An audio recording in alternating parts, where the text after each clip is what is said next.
নিরামিষের দিনে কিন্তু খুব সহজে বানাতে পারবে এই মাছ। এই মাছ রান্না করতে বিশেষ কিছু লাগে না, কাঁচকলা আর আলু। কাঁচকলা আলু সেদ্ধ করে গ্রেটারের সাহায্যে গ্রেট করে নিলাম, আন্দাজ মতো নুন, হলুদ আর লঙ্কার গুঁড়ো দিয়ে দিলাম।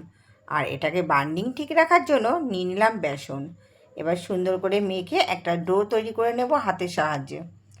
হাতে যাতে লেগে না যায় তার জন্য হাতে লাগিয়ে নিলাম একটু তেল। তোমরা রিফাইন বা সরষের তেল যে কোনো তেলই লাগাতে পারো।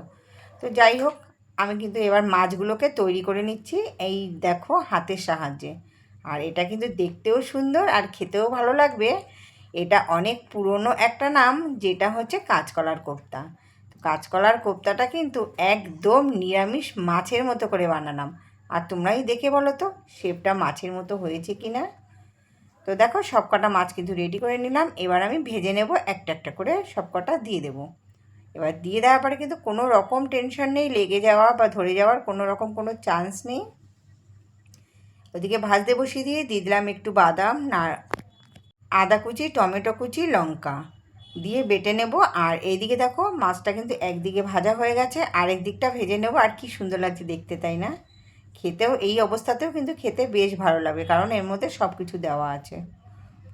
সব কটা মাছ তুলে নিলাম। তুলে নেওয়ার পরে এবার আমি ওই তেলের মধ্যে দিয়ে দিলাম বেটে নেওয়া সমস্ত মশলা। দেখো, মশলার থেকে তেল ছেড়ে দিয়েছে। এবার দিয়ে দেবো একটু জল। জল দিয়ে ঝোলটা ফুটে উঠলেই কিন্তু এই নিরামিষ মাছগুলো ছেড়ে দেবো। আর এটা ছেড়ে দেওয়ার পর কিন্তু খুব একটা বেশি নাড়ানাড়ি করবে না। ঝোলটা ফুটে উঠলেই নামানোর সময় একটু ঘি আর গরম মশলা দিয়ে কিন্তু নামিয়ে নেবে। আর এই নিরামিষের রেসিপিটা কেমন লাগলো অবশ্যই জানাবে কিন্তু।